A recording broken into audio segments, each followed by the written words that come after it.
Olá, povo da montanha, bem-vindos ao On The Rocks, o podcast dedicado ao montanhismo e à escalada. Eu sou Eliseu Frechou e o convidado de hoje é o Valdecir Machado, mais conhecido no meio dos montanhistas como Val. O Val é um escalador bastante ativo no montanhismo paranaense. Ele já conquistou mais de 500 vias nos arenitos próximos a Curitiba, Ponta Grossa. É um cara que transita muito bem entre a escalada esportiva e a escalada tradicional. Ele já participou de diversas expedições e ascensões brasileiras importantes na Patagônia, na Venezuela e no extremo norte do Canadá. Hoje, com muito prazer, a gente recebe Valdecir Machado. E aí, Val, como é que você tá? Fala, Eliseu, e aí, beleza? Eu tô você. Ô, Val, conta uma história pra gente aqui, vai. Conta como que você começou a escalar. Cara. Cara, É. eu comecei a escalar até meio sem querer, na real. Eu tava saindo num primeiro relacionamento, onde eu tive uma filha e tal, e uns amigos do trabalho me chamaram para fazer uns acampamentos e bebedeira e bagunça. E meio que fui para fazer a trilha do Tupava, que é muito conhecida aqui, né? Que sai lá em Morretes. Começa em Quatro Barras, enfim, passa pelo Marumbi, passa por uma série de lugares. E num desses acampamentos aí a gente tive contato aí com o pessoal que estavam fazendo rapel numas pontes dentro de rio e cachoeira. E falei, puta, que legal esse negócio. E daí caminhei no Marumbi, vi um pessoal escalando, achei bacana. Aí falei, pô, vou ter que conhecer esse negócio mais de perto, né? Daí meio que fui para Anhangava uma vez e comecei a escalar meio que autodidata, com um amigo aqui, outro ali, um conhecido, vendo a galera fazer nó, enfim. E foi mais ou menos isso. E foi quando isso, Val? 96 eu comecei. 96, caraca, hein? E como Você que já você escalava há conheceu essa bastante tempo, né? galera? Como que você conheceu o Ed, o William? Conta essa história aí. Cara, eu conheci primeiro o William, na verdade, em 98, se eu não me engano. Eu estava no Salto São Jorge, é, abrindo uma via, eu e um outro amigo aqui de Curitiba, e de repente aparece lá um polaco cabeludo, descalço, andando e perguntando o que a gente estava fazendo, que ele também estava começando a escalar, e de repente ele pegou a ponta, limpou a via para nós, na verdade, tinha acabado de guiar, daí o brother que estava comigo falou, ah, não, eu não vou, pode ir se quiser ir, falou pro William, né, vai lá. Era uma via imóvel, o William nunca tinha pego um móvel na vida, eu mal conhecia também, estava iniciando ali, né, conhecendo algumas coisas. E ele veio de segundo e depois daquilo a gente começou a escalar bastante junto. E em umas dessas escaladas a gente foi para o Marumbi, meio sem noção na época, e enfim, entramos numa via que para nós estava acima da nossa capacidade, mas a gente achava que dava conta, né? A gente entrou na Los Encardidos na época e eu tive uma queda bem grande na Encardidos, me machuquei bastante. E Caraca, meu. nesse dia a gente desceu meio de arrasto até a estação e não tinha muita gente no parque nesse dia. E uma das pessoas que estava lá era o Ed. Eu não conhecia ele ainda, ele veio, se apresentou, perguntou se precisava de alguma coisa e viu que eu estava meio avariado. E dali para frente começamos a escalar junto. A gente levou ele para alguns outros lugares ali em São Luís do Purunã, que ele conhecia mais ou menos. Começamos a abrir via juntos, daí fomos para Serra do Mar, abrir via grande, enfim. E a parceria está aí 20 e tantos anos, né? Caraca, velho, que história, hein, meu? Meio Caraca, rápido. meu. Pô, certeza. Pô, fala dos encardidos, meu. Essa via, o que que essa via significa no montanhismo paranaense, meu, para a época que ela foi aberta? Como que você vê essa via e não, a própria imagem do Marumbi, né? Bom, me fala isso aí. Sim. Como que você situa ela no cenário do montanhismo paranaense? Puta, é difícil, né? De a gente. A minha opinião a respeito dela, né? Pode ser bem diferente de várias, né? Mas é uma via que, quando eu comecei o meu contato com o montanhismo, Eu lembro de ter visto numa revista, a revista Solo, uma das primeiras Solo, tinha uma foto da galera escalando, acho que era, eu não sei se era a foto do Julinho, do Chiquinho, tinha a foto deles de lado, né, aparecendo a via. Falei, nossa, o que é isso, né? Essa parede é demais, né? Fiquei com aquilo na cabeça, né? E era uma via que ela tinha sido aberta há algum tempo e tinha um certo, a galera tinha um certo respeito por ela, tem até hoje ainda, né? Uma via super difícil e era uma via muito exposta, com bastante mato, pouquíssimas tentativas de repetição. Então havia repetição em mais de um dia, tal, né? Então, depois de um tempo, quando a gente começou a escalar junto, eu, o Ed, o William, né? A gente tentou botar na cabeça assim de que pô, aquele seria um grande projeto para nós, né? E insistimos nela, treinamos antes, escalamos em outros lugares para tentar ficar mais familiarizado ali com o ambiente, né? E, e daí entramos nela e a nossa tentativa era tentar fazer ela no dia, que até então não tinha sido feita. E, putz, a gente levou bastante sorte, assim, eu não lembro agora quanto tempo exato nós levamos para fazer, mas conseguimos fazer ela no dia. Então, putz, para nós foi uma super realização, assim, né? Que a gente via que o negócio estava dando certo, né? Se a gente programasse bem, fizesse uma boa estratégia, uma logística bacana, era possível, né? Umas coisas que a gente achava que não era e a gente estava conseguindo fazer, né? Então, acho que é bem isso. A via em si, respondendo assim mais especificamente, a via é a via, assim, é uma das vias mais bonitas que eu já escalei, uma das mais significativas para mim. Eu havia tentado ela antes daí me machuquei, enfim, a via que eu acho que a grande maioria dos escaladores paranaenses tem uma grande vontade de fazer hoje em dia, regrampeada, uma via hoje está com um acesso um pouco mais seguro para ela, né? As cordadas mais factíveis, assim. Então, acho que vale muito a pena, assim, uma via que significa muito para o montanhismo, para a escalada paranaense. Pô, o que vocês já abriram no Marumbi, Paulo? Cara, Vias? eu não tenho participação em praticamente nada de abertura de via no Marumbi. Eu acabo concentrando mais o tempo de abertura de via nos arenitos, que é até onde eu me familiarizo mais, né? Escalei bastante, escalo de vez em quando na Serra do Mar. No Marumbi especificamente, só repito via praticamente. É difícil ter tempo, né? O Marumbi ele é uma caixinha de surpresa, né? Você tem que ter um pouquinho mais de tempo, porque quando não chove tá muito calor, quando ou tá babado, enfim, tem muito. Então, o tempo bom que tem para escalar lá, eu prefiro ir e escalar mesmo, não abrir via especificamente, sabe? Repetir algumas vias, tem muita coisa para se fazer lá ainda, né? Então, assim, na Serra do Mar, parede grande, a gente acaba abrindo via em outras paredes mais para a região de Antonina, lá de Bairro Alto, né? Ferraria, Ibitirati. E Marumbi a gente acaba indo mais só para escalar mesmo. Tá, mas foram, pô, né, nessa região então, de Tonina ali, foram bastantes vias, né, velho? Quantas vias vocês abriram por lá? Puta, acho que, se eu ver no Ferraria, nós temos duas vias grandes abertas.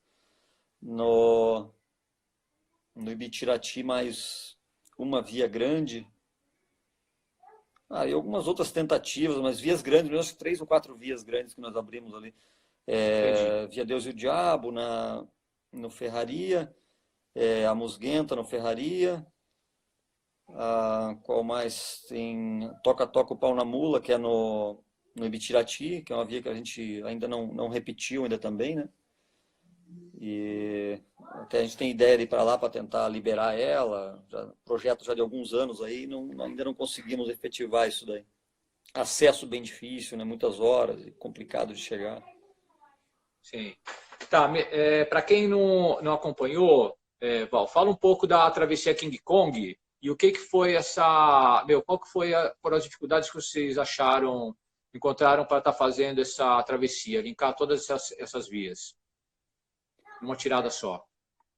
Cara, a travessia foi meio que uma ideia que a gente teve, e hoje está acontecendo bastante isso, né? De travessia e tal. A gente como conhecia bastante a região e tinha vontade de fazer algo maior, e todas as vias elas tinham suas limitações. Ali, a gente já tinha escalado a Deus e o Diabo, 500 metros algumas vezes, outra via lá, 400 metros outras vezes, né, algumas vezes. E parecia que era possível emendar algumas delas, né? Poxa, então por que não tentar emendar várias delas, né? No caso ali nós fizemos um conjunto grande daí, né? Pegando a via Três Chapas no Ibitirati, fizemos o conjunto do Pico do Paraná todo, descemos um vale um tanto complicado ali para fazer as duas vias do Ferraria. Então, dando ali, sei lá, próximo de 1.500 metros, 1.300, 1.500 metros de escalada, mas o deslocamento que foi bem difícil assim nessa história, porque as aproximações são longas e depois de chegar em um cume para descer e descer vale, subir novamente para chegar na base da outra montanha para poder escalar a via, né? No caso, começamos pelo Ibitirati, pela via Três Chapas, descemos, subimos, descemos a trilha toda por um vale, chegamos do Vale do Cutia, né? Chegamos até a base do Ibitirati, do Ferraria, para escalar a via Musguenta, rapelar toda ela de novo num vale, e daí escalar a via também no Ferraria, né, a Deus e o Diabo, né? Então foi uma logística, foi pensado bastante, uma negociação grande assim para saber como e de que forma fazer tudo isso, né? Então, bem bacana para esse processo de logística que antecede essas escaladas, né, a estratégia toda, isso daí é que, no meu caso, encanta bastante essa questão. A gente fica semanas, meses antes ali trocando, pô, tu monta o grupo no WhatsApp, ele fica montando, pô, você está trabalhando e é só aquilo, né? Só tem aquilo na cabeça, né? Sim. E tava, olha só, você falou da questão dos arenitos, né? Pô, eu lembro que quando eu comecei a escalar, meu, se falava, meu, praticamente Anhangava e Marumbi. Entendeu? Não, Uhum, não tinha muito espaço para os arenitos paranaenses. Eu acho que uhum, vocês foram os caras que realmente investiram nessa rocha, em abrir os picos que hoje são picos bastante consolidados. Pô, eu queria que você contasse um pouco dessa história aí, das primeiras vias que vocês abriram e dos picos e como que eles foram se formando. uhum. Cara, eu escalava, quando eu iniciei a escalada, eu ia bastante pro Anhangava. E acabou que eu fiquei um pouco cansado de ir para Anhangava, e enfim, né? É, não tava faltando alguma coisa. E daí, como eu gostava de me meter em coisa diferente, não só repetir via, o Anhangaba já tinha muita via, né, aberta, não tinha muita possibilidade de abrir muita coisa ainda. A gente começou a subir a serra, ir para o lado dos Arenitos, né? Já existia o setor 1, onde a galera tinha aberto algumas vias. Eu fui um dia para o setor 2, que até nós tivemos o prazer lá de escalar junto numa ocasião, lá você foi filmar, fazer umas fotos, né? Faz muitos anos isso. E daí do setor 2, um amigo que escalava bem pouco na época, hoje só pedala, ele falou, pô, tem um setor aqui perto, cara, o setor não tinha nem nome ainda, a gente acabou batizando o setor 3, mas ele tá abrindo umas vias, vamos lá dar uma olhada, que tem bastante parede, né? Daí fomos para lá, coincidentemente na mesma época que a gente, um pouquinho antes de conhecer o Ed, na verdade, e o William estava já escalando há um ano e pouco com ele, se eu não me engano, e começamos a abrir vias no setor 3, abrimos, sei lá, umas 80 vias, 70 vias no setor 3 ali, e foi uma escola para nós, né, esse setor, né? Então o 2 já existia, a gente abriu algumas vias também, mas já existia bastante coisa. Então o 3 foi para nós assim um grande salto, assim, né? Foi um boom no nosso leque, né? Ali eu efetivamente iniciei em simultânea a escalar com o Ed, e dali a gente começou a subir mais, né? Ir para Ponta Grossa, escalar mais ali na região de Ponta Grossa, abrir mais vias. Então, dali a gente sempre dava algumas tiradas, íamos para outros lugares perto de Ponta Grossa, um pouquinho para frente, mais recente agora, Piraí do Sul, né?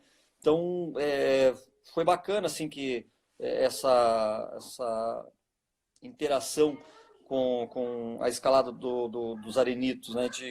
Essa negociação com todos os proprietários. Às vezes a galera fica um pouco chateada de, porra, mas por que assim, por que assado, por que não pode isso, por que pode aquilo, né? Puxa, mas não é fácil, né? Você desenvolver setores, você conseguir fazer o negócio realmente de andar, né? Você tem que deixar de escalar muitos finais de semana só para ir bater papo com um dono de chácara, para pedir permissão, explicar que não é, né? Você não está indo lá para fazer bagunça, escalador é diferente de caçador, enfim, de farofeiro, né? De nego que vai lá só para fazer agito e bagunça.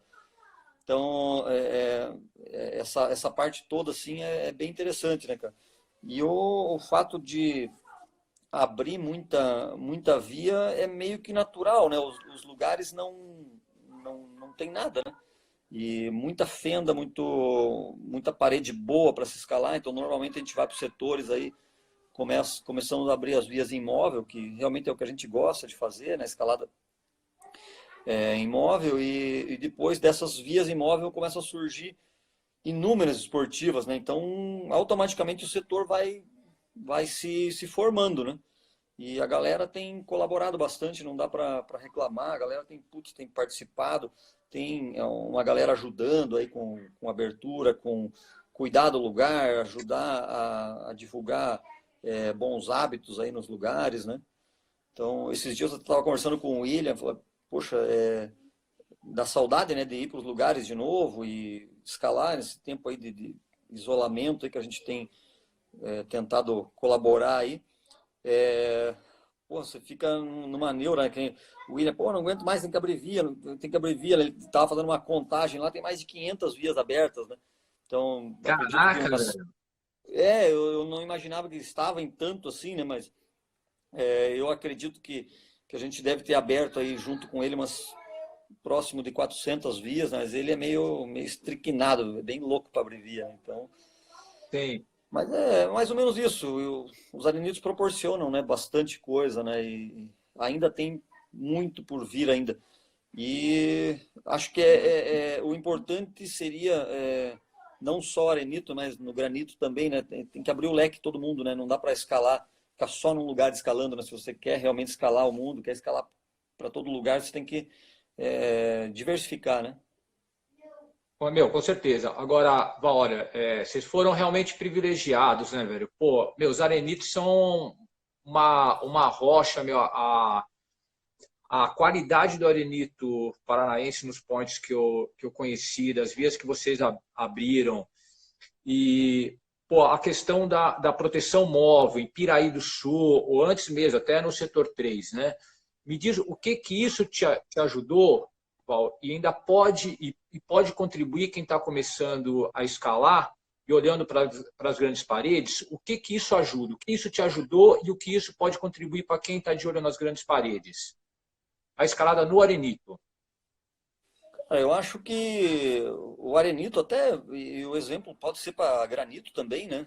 Eu acho que o negócio você tem que fazer volume, você tem que escalar, tem que ter experiência, tem que praticar, tem que escalar no vertical, que o arenito normalmente se escala mais no vertical, né? Então, às vezes você entra numa via ali que tecnicamente não é tão difícil, sei lá, um quinto grau no arenito, com colocação imóvel, é, puxa, colocação em gaveta, você tem que pagar, subir para colocar a peça. Então, existem algumas particularidades, né? Não são todas as vias.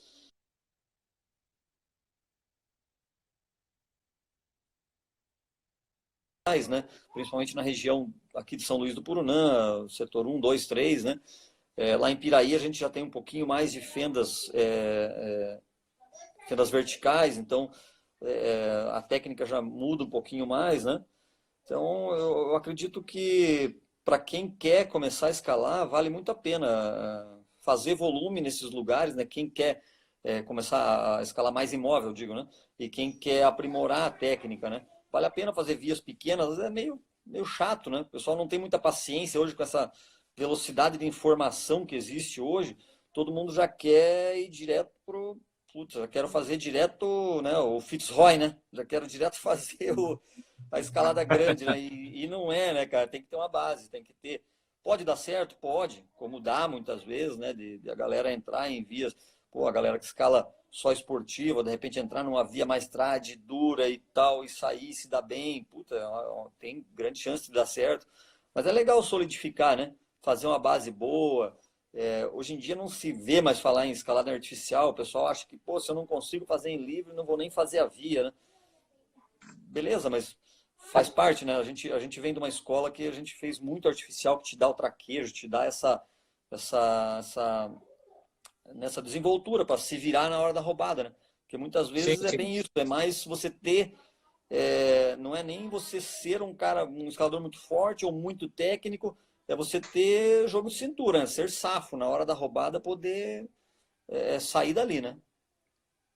Meu, com certeza, Val, mas é o que eu falo, o treino na via pequena te ajuda depois a ganhar tempo na grande. Porque o cara que, pô, vai lá, mas às vezes, pô, tá numa situação muito boa, meu, demora 20 minutos para montar uma base imóvel. 20 minutos Exato. no Halkidome, que tem 24 entradas, é um dia que o cara vai ficar montando base, meu. Né? Um dia de luz, o É cara verdade. vai perder montando base. Então, meu, ele achando que ok, 20 minutos, meu, 20 minutos não tá ok. Tem que montar essa base em 3 minutos. Então, pô, isso na via pequena, o cara vai pegando a manha para depois entrar na grande, entendeu? Agora, Val, então, já vi várias pessoas perguntando aqui sobre o Salto Angel. Conta essa história aí pra gente. Calma aí que eu tô ligando a bateria que tá acabando aqui, cara. Pá, beleza. Aí deu. Pensei que não ia dar tempo. Pronto. Salto Angel, ó, o Serginho tá aí também, perguntou a mesma coisa, hein? Aí. Porra, mas aí o Serginho me coloca em maus lençóis, hein, cara? O Serginho é o É, mas nosso mentor aí. meu, olha só. Vai lá. Não, Manda pra é gente essa história. responsa, cara. Eu escalei, acho que uma vez com o Serginho e foi no Salto Angel. E, cara, o cara né, a referência nossa aí. Eu, quando comecei a escalar, sempre me baseei nisso. Ia para Salinas, né, e tinha ele como base, como referência, ele e o Alexandrinho, né.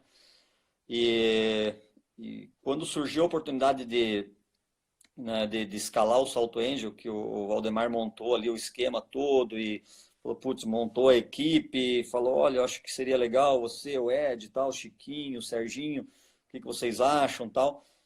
Putz, foi uma maravilha. Eu fiquei muito contente de ter sido convidado para ir também, né? Putz, e aí vi o Serginho em shopping center, hein? Coisa para pouca gente. Ó, ó. Lá na Venezuela, passeando em shopping, hein? Caraca, Cara, hein? a escalada do salto, ela deixou, puta merda, ela realmente foi a escalada mais difícil, assim, mais comprometida que eu tive a oportunidade de fazer. Agradeço muito, assim, por ter sido convidado e agradeço muito por ter tido caras como o Sérgio, como o Ed, como o Chiquinho, e o Valdemar, e como parceiros mesmo de cordadas ali, pô, o Serginho, o Chiquinho, o Ed nas guiadas ali foram essenciais, né? Quando nós chegamos embaixo da parede, cara, até no filme, acho que alguém comenta assim, o negócio foi bem impressionante mesmo, ela impacta, né? Uma parede gigante, tombada para trás, negativo gigantesco, tudo molhado, podre, caindo.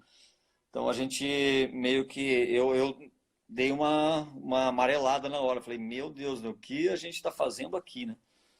Roubada, né, E velho? mas como tudo, a escalada com o tempo ela vai te dando um autocontrole para as coisas, né? E você vai vendo que é de passo a passo mesmo, né? Então a gente teve alguns momentos assim de pôr bastante complexidade na parede, de ter muitas dúvidas de como e onde pôr umas paradas, montar umas paradas assim nos lugares que não poderíamos bater nada por estarmos repetindo e não entender como que alguém tinha conseguido parar ali, fazer um reboque de material ou conseguido passar em livre, né, que por os ingleses, a equipe inglesa, francesa, tinha conseguido fazer em livre, a via. Pô, os caras são muito foda mesmo, né? A gente fez o máximo possível, mas pô, a gente artificializou muita coisa porque realmente é uma escalada bem, bem complicada, né? Eu lembro que a gente escalando no final do dia, pô, e daí essa acordada aí de hoje, será que dá pra gente entrar novamente para filmar de cima? Porra, nem a pau, nem eu não, nem eu. Ixi, é o pior. Então ninguém se propôs nem um dia guiar uma acordada novamente, assim, porque o negócio era bem complicado, sabe? Mas foi, puta, foi uma história muito, muito boa, né, cara? Eu lembro que numa acordada eu tava com o Sérgio me dando segue, eu tava em artificial numa acordada bem delicada, uma laca expansiva. Eu sei que eu caí, virei, bati cabeça e tal. Na hora que o espírito voltou pro corpo, assim, eu só olhei pro Sérgio, ele, caraca, né, o que aconteceu? E falei, porra, nem entendi direito, cara. E ele perguntou, acho que uma vez pra mim, daí, como é que você tá? Quer que eu vá? Quero, venha, venha, venha, porque... Então, putz, ali foi uma... eu dei graças a Deus, assim, por ser ele, naquela hora ali, ele tá de cabeça boa e falar, porra, não, não, deixa que eu vou, tal. Puta, e passou o lance bem bacana, assim, uma aula, né? Aquela história, né? A gente nunca sabe tudo, sempre tá aprendendo, né? É verdade. Cara, é a escalada da vida, assim. Eu acho que o Chiquinho, durante a escalada do Chiquinho, o Serginho até comentou, cara, acho que isso daí, acho que nós acabamos de fazer aí a pós-graduação em escalada de Big Wall, porque, porra, a gente chegou no cume, caminhamos um pouco, passamos um dia no cume para dar uma descansada e tal, e no outro dia as panturrilhas estavam arrebentadas, a gente não entendia bem o porquê, assim, acho que era de tanto tempo sem caminhar, ficar só na vertical pendurado, né? O pouco que nós caminhamos, as panturrilhas ficaram doídas, assim, então foram 17 dias, né, de verticalidade, né, praticamente pendurados ali. Então acho que a maior, de longe para mim, foi a maior escalada que eu fiz, assim, mais desafiadora. Tá, para quem está acompanhando a conversa pô, não sabe o que é o Salto Angel é a maior cachoeira do mundo, é uma parede de 980 metros quase. O Val fez parte da primeira equipe brasileira a estar repetindo essa parede, até hoje a única, né? Uhum. Val, eu estava conversando com o Nick numa outra conversa. Para mim, quando eu entro numa parede grande, é bastante difícil o despregar do chão, né? As primeiras enfiadas, ser largar do conforto e começar a viver na vertical, toda a incerteza. Depois que chega na metade da parede, para mim, parece que eu estou puxando metade realmente do equipamento, tá tudo mais leve, o negócio fica fácil, se eu tiver água e comida, eu vou ficando, para mim não tem problema. Lógico que eu não quero morar na parede, mas é muito, muito, muito mais tranquilo do que o início. Para você, como que funciona? Cara, eu acho que é meio natural isso, né? Essa coisa de você se ir familiarizando com o negócio e depois ela se tornar algo mais fácil, entre aspas, né? Sempre as primeiras cordadas, você ainda não está, como que eu vou dizer? Você ainda não está com aquela desenvoltura no negócio, né? Por mais que você escale direto e tal, mas parede novas, principalmente abrindo via, né? Repetindo via é um pouquinho diferente, porque você já vai um pouquinho mais tranquilo, sabendo do platô que vai ter para cima, sabendo dos pontos de bivac e tudo mais, né? Falando de abrir vias, né? Você sempre tem uma pulga atrás da orelha, né? Uma incógnita, né? Então, despregar, nós sempre abrimos, normalmente abrimos vias fixando duas, três cordadas, enfim, né? Um dia de trabalho ele fixa algumas e depois começa a subir com as coisas, né?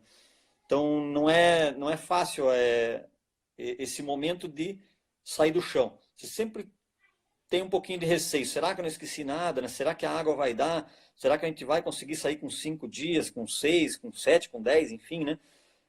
quando você está abrindo uma via e não tem informação do que tem lá para cima, são muitas as variáveis, né? Muitas dúvidas, né? Por diversas vezes a gente terminou a escalada e jogou água fora, e por diversas vezes faltou água no final da escalada, abrindo via, porque normalmente você não consegue prever exato, né? São muitas variáveis. De repente acabou entrando num sistema de diedro grande que pegou só sombra e tomou menos água, não fez tanto calor. Putz, não teve jeito de fazer por onde você imaginou e pegou placa e só calor, placa lisa e cliff. Então acabou consumindo mais água, o tempo foi bem maior, estadia na parede maior também. Então, eu acho que esse que é o encanto da coisa, né? Esse que é o legal, de você poder contar com a incerteza mesmo, né? Saber que vai ter que se adaptar de alguma forma ou outra, você vai ter que ser autossuficiente ali, né? Com o que você está levando nesse momento do despegue com o chão, né? Então, acho que é mais ou menos isso. Tá, Val, agora vamos mudar de terreno. Quantas temporadas na Patagônia? 6 temporadas na Patagônia.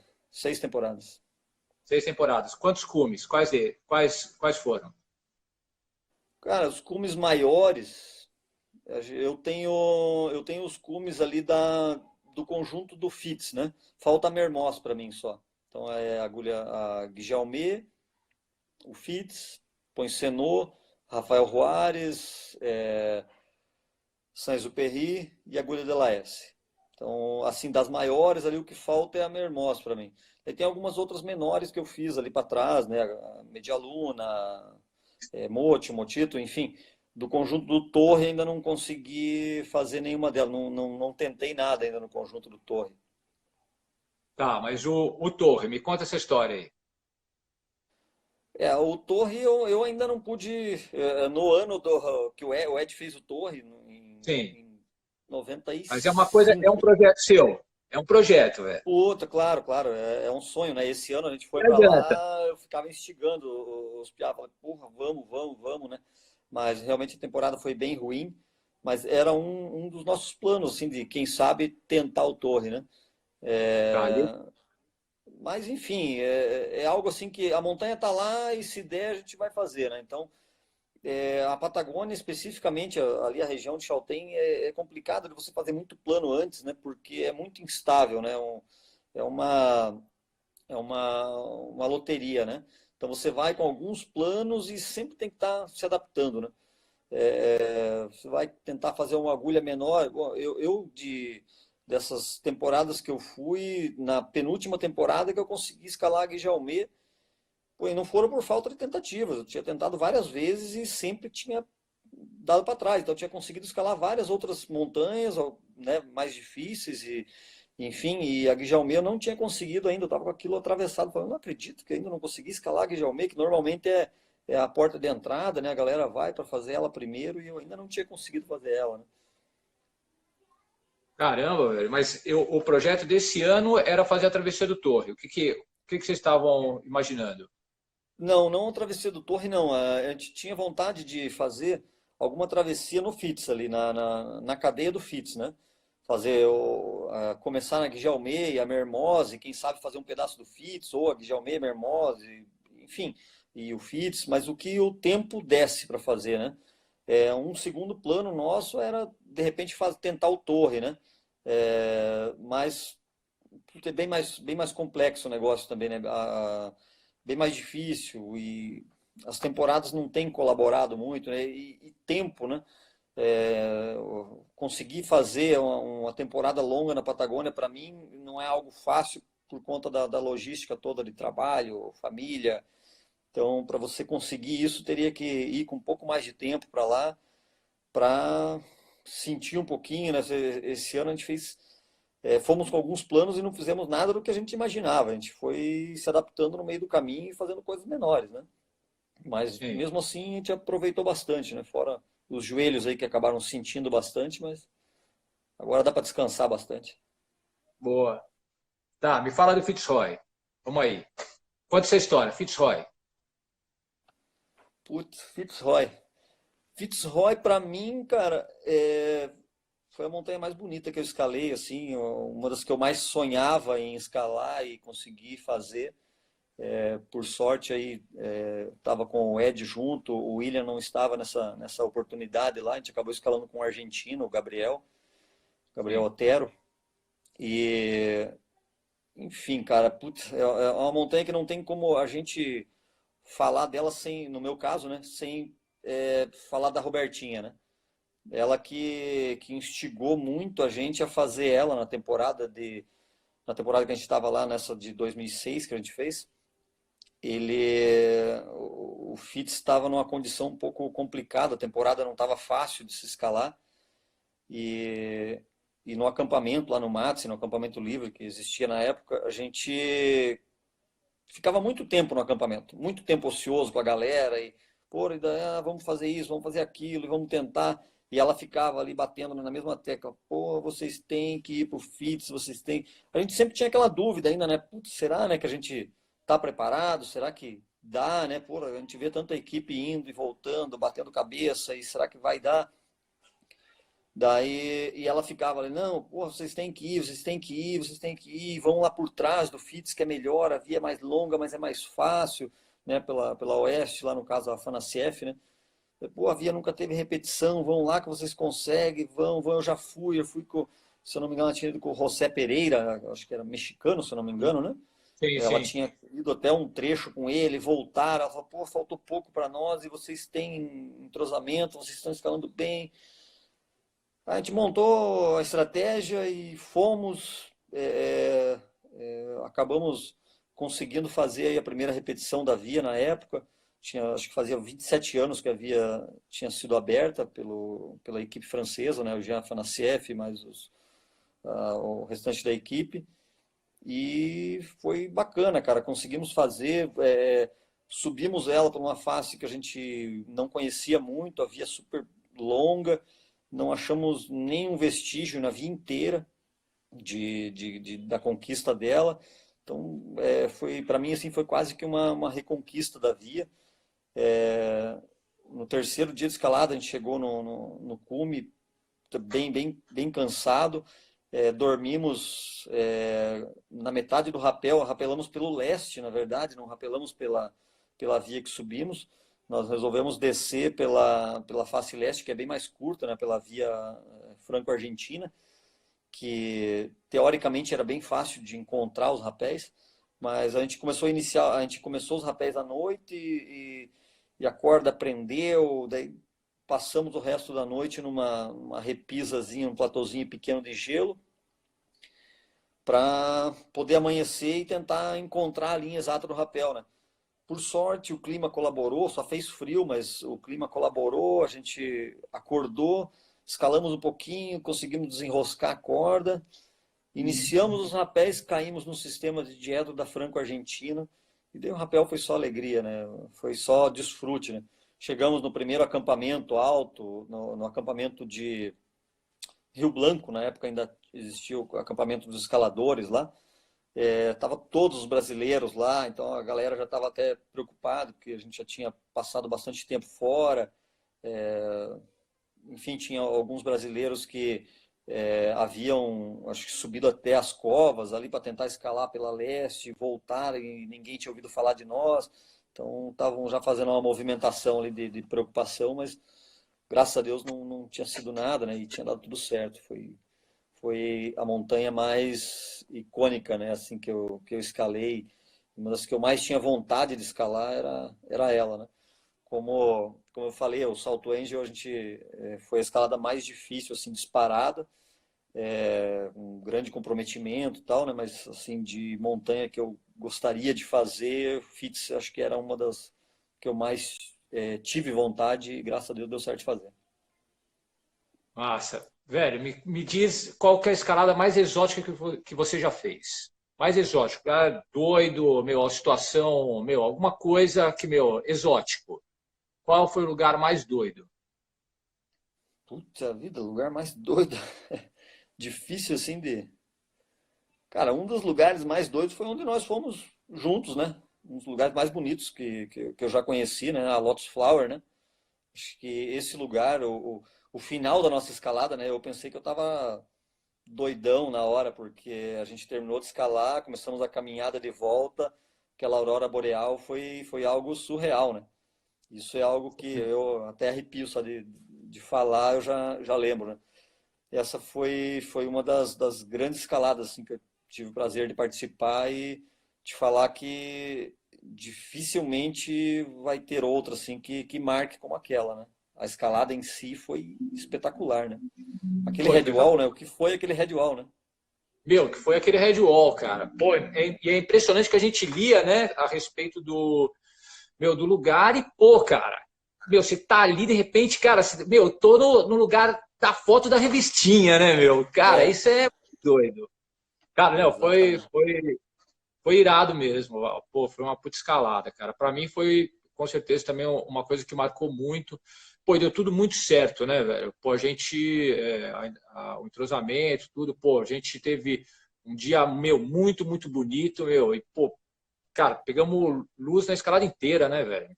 Pô, botamos o É. pé no chão, escureceu, né? Não, Pô, foi foi, muito. foi perfeita, né? É. Val, me fala a maior roubada. Maior Escolhe uma, né? roubada. Escolhe Cara, uma. cara, o lugar que eu mais passei medo, vou te falar que foi a última acordada do Salto Ângel, cara. A maior roubada da minha vida foi a última acordada do Salto Ângel. Eu peguei um trecho que eu achei que ia ser fácil de fazer. Eu e o Ed acabamos tocando esse finalzinho, todo mundo se arrumando já para puxar as coisas pro cume. E uma acordada que pegou um misto de terra e mato e tinha chovido nos dias anteriores. E no final da via, assim, só para explicar, né, o final da via ela acabou acontecendo de uma forma um pouco diferente do convencional. A gente teve que abrir uma variante, na verdade, no final da via, porque a gente não achou a linha oficial a via original, né? A gente não encontrou do, do Jesus Galvez, né? Que abriu em artificial a via lá. Estava coberta de mato. O Serginho e o Ed, o Serginho foi até na esquerda lá e tentou, não conseguiu encontrar a via por onde os franceses fizerem livre era suicídio para nós, os caras escalam muito, muito mesmo e não tinha como, era muito exposta e difícil tecnicamente. E nós saímos mais para a direita, eu e o Chiquinho encontrou um diedro lindo, 50, 60 metros de diedro perfeito, abrimos uma variante ali e daí encontramos novamente a via original lá para cima, né?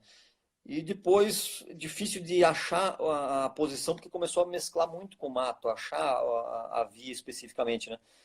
Daí meio que vamos tocar por aqui e aqui sai no cume. A gente tá perto do cume, a gente devia estar ali, sei lá, 80 metros do cume. Fizemos mais uma acordada, sobrou mais uns 40 metros pro cume, 60. E daí tocou para mim essa última acordada de chegar. Era um misto de mato caindo com pedra, e fenda, e placa solta e tal. Eu comecei aí não tinha proteção, não tinha como proteger, não me protegia e fui. Daí amarrei em umas arvorezinhas, fiz umas proteções, não dava para fazer parada. Tinha um radinho comigo, de vez em quando trocava um papo ali com o companheiro, com o Ed ali, para ver se dava uma acalmada e tal.